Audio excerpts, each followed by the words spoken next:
బనకచెర్ల పైన ప్రధానంగా ఏదైతే ప్రధానమంత్రి, ఇటు తెలంగాణ ముఖ్యమంత్రి కావాలనే ఆంధ్రప్రదేశ్‌కు 200 టీఎంసీ నీటిని కట్టబెట్టడానికి కుయుక్తులు పన్నుతున్నారు అనుకోవాలా? అందులో అనుమానం ఏం లేదు. ఎందుకంటే ప్రధానమంత్రికి ఆయన ప్రాణం ఇప్పుడు చంద్రబాబు చేతుల్లో ఉంది. మన ముఖ్యమంత్రి ప్రాణం చంద్రబాబు ప్రధానమంత్రి చేతుల్లో ఉంది. ప్రధానమంత్రి దగ్గర పని కావాలంటే చంద్రబాబు కావాలి మన ముఖ్యమంత్రికి. సో కాబట్టి ఈయన ముఖ్యమంత్రి చంద్రబాబు దగ్గరికి పోతున్నాడు. ఆయన ప్రాణం నిలబెట్టుకోవాలంటే కూడా చంద్రబాబు మీద ఆధారపడుతున్నాడు. కాబట్టి సహజంగానే చంద్రబాబు ఇద్దరిని కూడా ఆడిపిస్తున్నాడు. అందులో సందేహం ఏమీ లేదు. ఎటొచ్చి తెలంగాణ నీళ్లను కొల్లగొట్టాలి అన్న దాని మీదనే ఆయన ప్రణాళిక అంతా. గతంలో కృష్ణను ఇట్లనే నాశనం చేశారు.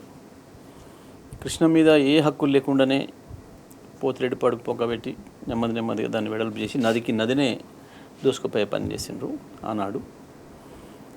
ఇవాళ మళ్ళీ ఆనాడేమో అది తీసుకుపోతున్న క్రమంలో తెలంగాణ నాయకులు సంతృప్తిపరచడానికి వివిధ జీవోలు ఇచ్చి గోదావరిలో 960 టీఎంసీ మీదే మాకు పెద్దగా అక్కడ అక్కర్లేదు అని చెప్పి ఆనాడు నమ్మబలికే ప్రయత్నం చేసిండ్రు. తెలంగాణ ప్రజల్ని, తెలంగాణ నాయకుల్ని మభ్యపెట్టే ప్రయత్నం చేసిండ్రు.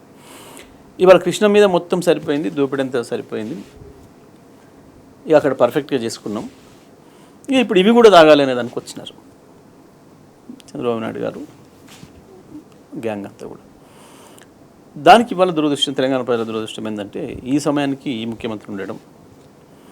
రెండు, ఇక్కడ ఈ ముఖ్యమంత్రికి మొట్టమొదటిగా తెలంగాణ పట్ల కమిట్మెంట్ లేకపోవడం. అసలు తెలంగాణ ఆత్మ లేదు ఆయనకి. జై తెలంగాణ అనే పదం ఆయనకు నిషేధం, ఎప్పుడు కూడా మారాడు దాన్ని.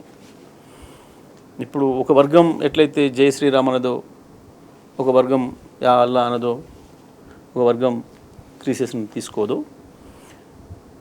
తీసుకోదో, అట్లా రేవంత్ రెడ్డికి కూడా జై తెలంగాణ అనే పదం నిషేధం. ఆయనకి మనకి ఇష్టం ఉండదు. బహుశా మరి ఆయన వాళ్ళ ఆంధ్ర భాషలు బాధపడతారనో, ఇష్టపడరనో, లేకపోతే ఇంకోటనో ఎందుకో తెలియదు, కానీ ఆ పదాన్ని వాడాడు ఎప్పుడు కూడా ఆయన. సో ఇటువంటి ముఖ్యమంత్రి ఈ టైంకి ఉండడం అనేది చంద్రబాబు నాయుడు గారికి కలిసి వచ్చింది. ఒకటేమో ఆ కారణం, రెండవది ఇవాళ ఈయన చేస్తున్న తప్పులు, ఈయన మోస్తున్న మూటల సంగతి మొత్తం మోడీకి తెలుసు. ఎందుకంటే సిబిఐకి ఎక్కడెక్కడి నుంచో టెర్రరిస్టులు జొరబడితే టెర్రరిస్టులను పట్టుకోగలిగిన శక్తి ఉన్న కేంద్రానికి గిక్క నుంచి వెళ్ళిపోయే మూటలు, నెల పోయే మూటలు తెలియకపోవడం అనేది కరెక్ట్ కాదు, తెలుస్తుంది, అందులో సందేహం ఏం లేదు. ఆ విషయాన్ని ప్రధానమంత్రి కూడా స్వయంగా చెప్పాడు మహారాష్ట్ర ఎన్నికల్లో. తెలంగాణ నుంచి వెళ్ళి మూటలు పోతున్నాయి కాంగ్రెస్కు అని చెప్పి.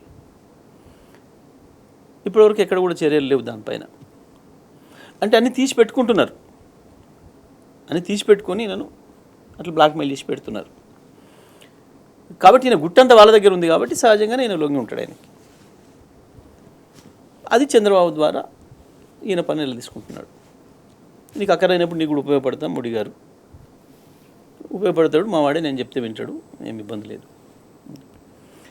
దానికి గురుదక్షిణగా ఇవాళ మొత్తం తెలంగాణ ప్రజల హక్కుల్ని దారాదత్తం చేసే దుర్మార్గానికి తల ఉంచుతున్నాడు రేవంత్ రెడ్డి. అందులో సందేహం ఏం లేదు. చంద్రబాబు నాయుడు గారు మాట్లాడుతున్న మాటలు ఏదైతే ఉన్నాయో, ఆయన చేస్తున్న వాదన ఏదైతుందో అది ఉత్త డొల్ల అనే సంగతి అందరికీ తెలుసు. ఏమాత్రం కొంచెం నీళ్ళ మీద అవగాహన ఉన్న ప్రతి ఒక్కరికి తెలుసు. ఎందుకంటే గోదావరిలో ఇవాళ చుక్క నీళ్ళు లేవు అనంటే ఉన్న కాడికి ఎవరి హక్కులు వాళ్ళకి తీసుకున్నారు. తెలంగాణ ఇవాళ 968 టీఎంసీలకు 968 టీఎంసీలు వాడగలిగిన ప్రాజెక్టులను కట్టేసినాం మనం. కానీ ముందు నీటి హక్కులను తేల్చకుండా ఏదైతే పోలవరంకి వెళ్తున్నటువంటి నీటిని లెఫ్ట్ కెనాల్ ద్వారా తీసుకోకపోవడం, ఇది ఎంతవరకు సమంజసం? ఇక్కడ అది కరెక్ట్. చంద్రబాబు నాయుడు గారు అందుకే తొందరలో ఉన్నారు. ఎందుకు అనంటే గోదావరి మీద కూడా ఇప్పుడు ట్రిబ్యునల్ వచ్చే అవకాశం ఉంది, రావాల్సిన అవసరం ఉంది. ఇప్పుడు మనం డిమాండ్ చేసినాం గవర్నమెంట్లో ఉన్నాడే, గోదావరి మీద కూడా ట్రిబ్యునల్ వేయండి, ఇంకెన్ని నీళ్ళు ఉన్నాయో తేల్చండి, నికర జలాలు ఎంతో మిగులు జలాలు ఎంతో తేల్చండి అని చెప్పి మనం ఆల్రెడీ అడిగినాం. ఇక్కడ కృష్ణ మీద వచ్చింది ట్రిబ్యునల్, ఇక్కడ కూడా ఒక ట్రిబ్యునల్ వేయండి అని చెప్పి. ట్రిబ్యునల్ కనుక వేస్తే అన్ని విషయాలను తీసుకుంటుంది ట్రిబ్యునల్. ఇప్పుడు ఉన్న ప్రాజెక్టులు ఏంది, ఎక్కడెక్కడ ఎంత వాడుతున్నారు, ఇంకేమున్నది, మిగులు ఉన్నాయా, తగులు ఉన్నాయా, ఇప్పుడు కట్టిన ప్రాజెక్టులు సరిపోను ఉన్నాయా లేదా తక్కువ వస్తున్నాయా, ఏం చేయాలనేది ట్రిబ్యునల్ తేలుస్తుంది. ట్రిబ్యునల్ కాన్స్టిట్యూట్ కాకముందే కొట్టేయాలి నీళ్ళు అన్న ఆతృతను చంద్రబాబు ఉన్నారు. అంటే గత ప్రభుత్వం ట్రిబ్యునల్ తీసుకొచ్చి విజయవంతం సాధించింది అందులో అనుకోవాలి. ఇప్పుడు కూడా ట్రిబ్యునల్ వస్తే ఎట్లా అనేది ఇక్కడ ముందు జాగ్రత్త పడతాం అనుకున్నా, లేకుంటే దాహం తీరక చేస్తున్నటువంటి పని? లేదు, ట్రిబ్యునల్ వస్తుంది ఇటు పరిస్థితుల్లో, ఇవాళ కాకపోతే రేపు. ఒకసారి ట్రిబ్యునల్ వస్తే ఇక ఆయన చేయడం అంతం కాదు.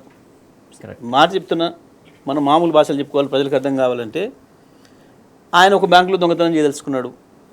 ఈ పూట ఇవాళ సెక్యూరిటీ లేదు, ఆడ సీసీ కెమెరాలు లేవు, సెక్యూరిటీ లేదు, కాబట్టి తొందరగా ఇప్పుడే చేసేయాలి. ఇంకో రోజు కలిస్తే మొత్తం వస్తాయి, సెక్యూరిటీ మెజర్స్ వస్తుంది, అప్పుడు చేయడానికి ఉండదు. ట్రిబ్యునల్ వస్తే గా పరిస్థితి వస్తుంది. కాబట్టి ట్రిబ్యునల్ రాకముందే ఇప్పుడే దొంగ మాటలు చెప్పి, ఎందుకంటే మనకు రావాల్సిన వాటికి ఇంకా అనుమతులు ఇవ్వలే.